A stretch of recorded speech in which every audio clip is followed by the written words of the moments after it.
Hello guys, and welcome back to the channel. And in this video I'm going to show you how you can combine NotebookLM and Google Gemini to actually learn anything, and very fast. So I'm going to do that with a very simple use case where I'm going to learn as deep as I want about a case study, maybe hydropower generation, transmission and distribution. So let's start with yielding the knowledge, which we're going to do with the help of NotebookLM. You can access it by coming to notebooklm.google.com, and once you're here, you of course have to sign up with your account. And once you sign up or you log in, you can create a new notebook by coming to new notebook here, and you can put in your sources. Like I used to say, you can do web research, or you can search your drive if you have any documents selected or papers located in there, or you can do normal fast research or deep research depending, or if you have URLs you can paste in, or you can upload files from your system or drive, or copy text directly to serve as your source in any notebook that we are creating. But for this tutorial, I'm going to do a bit of a deep research, and it's going to be on this topic. I'm going to use this first prompt. So let's say I want to master hydropower engineering using NotebookLM. Help me generate a strong research source plan from beginner to advanced level, and I want it to focus on this: hydropower fundamentals, dams, reservoirs, head flow rates, types of hydropower plants, site selection, feasibility, operation, environmental impact, and so on. And then please organize the response to best source categories to upload, useful search result, keywords, order of study, key research options, and so on. You can see so many of them. So let's say I'm going to copy this prompt, this basic one, and I'm going to serve it as my own first prompt that I'm going to do a bit of a deep research in it. So make sure the deep research feature is selected, and then you can come down here and say okay to this. So this is now going to synthesize the source, go on and do deep research, and then bring out different kind of sources that we can use for this particular case that we are looking at. You see the difference between deep research and the fast research. In most cases, you will have the sources. Sometimes you have 10, 15, 5 sources for fast research, but in deep research, you're going to have quite a lot of sources, and we're going to see that after the research has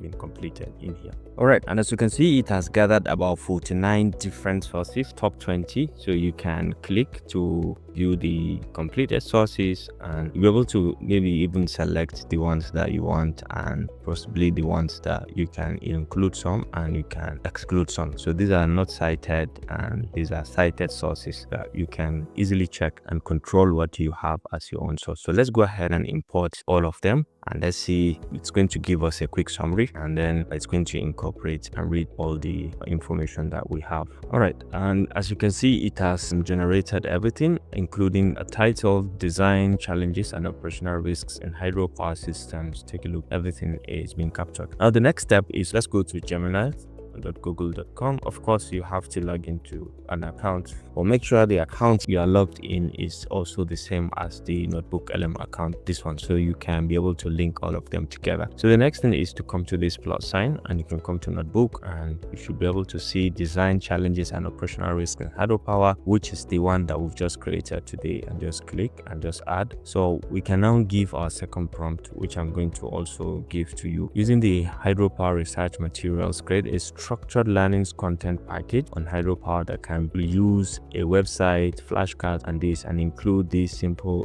topic overview and so on, and make it clear, modular, educational, and easy to use. Let me just quickly copy these prompts too, and then we can go ahead and use it in NotebookLM. So after connecting the notebook, I'm just going to paste in this particular prompt. In here, we're going to enable the Canvas feature, and then we're going to enable the Pro feature as well. So we're going to go ahead and hit on enter. So what Gemini is going to do is to go through the NotebookLM as well as the prompts that we have given it to come up with, utilize its Canvas features and Pro features to be able to give us a detailed content regarding this particular topic that we're talking about, from which we can be able to now see how we can create different kind of things depending on what you are interested in creating. So this is the content that it has started to create: hydropower engineering systems, complete learning package for us.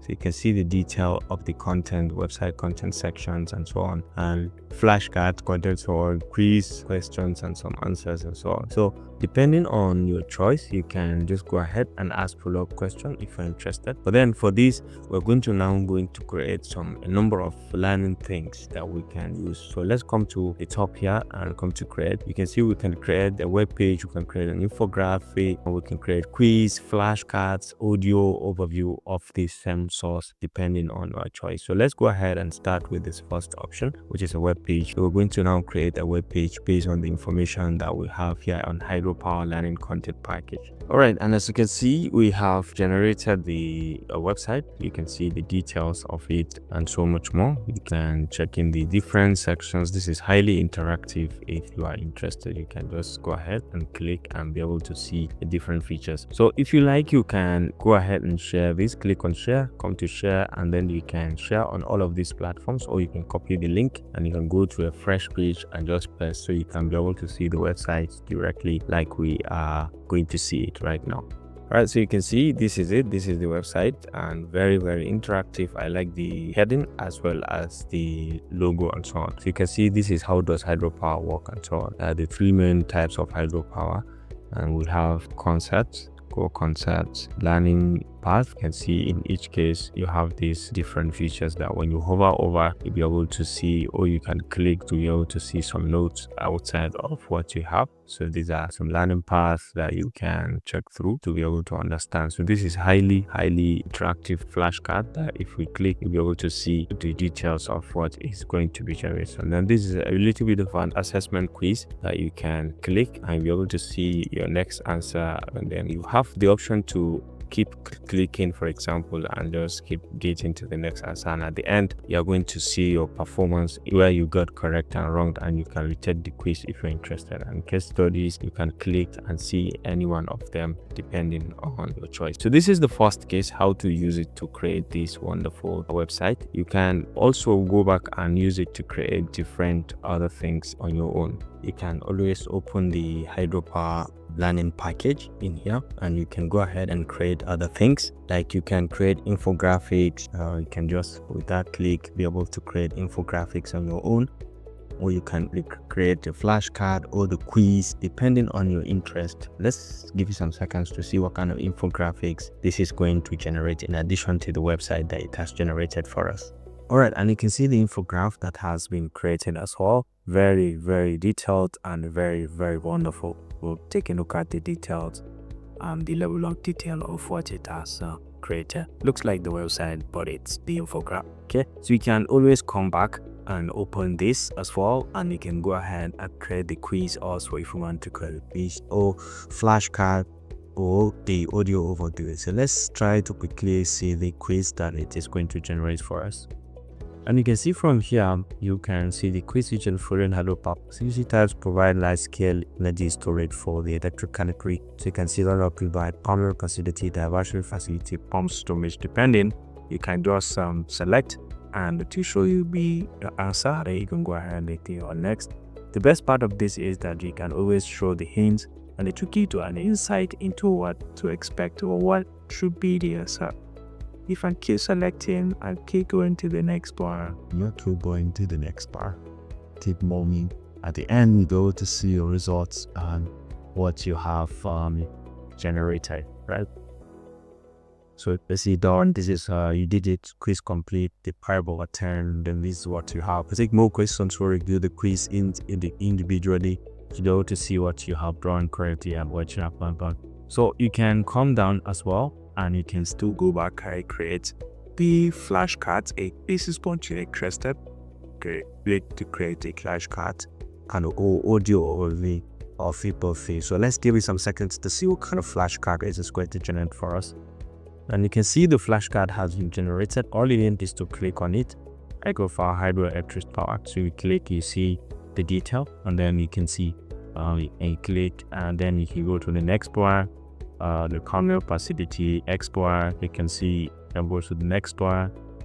Here you can click and just the detail. You can see the detail, and if you like, you can track learning as well, so you can be able to see what you have learned and what you have on this test stock. And then you can go to the next one. Hydraulic transient, go to the next. Habitation, go to the next, or something like that. So these flashcards we can be able to move accordingly, and you can do things if you don't want, and you can shuffle the cards at any given point if you're interested. All right. So basically, this concludes it on this simple tutorial on how to develop a learning content package using Gemini and on Google NotebookLM. I hope you enjoyed this video. Thanks for watching. I'll see you in the next part. Bye.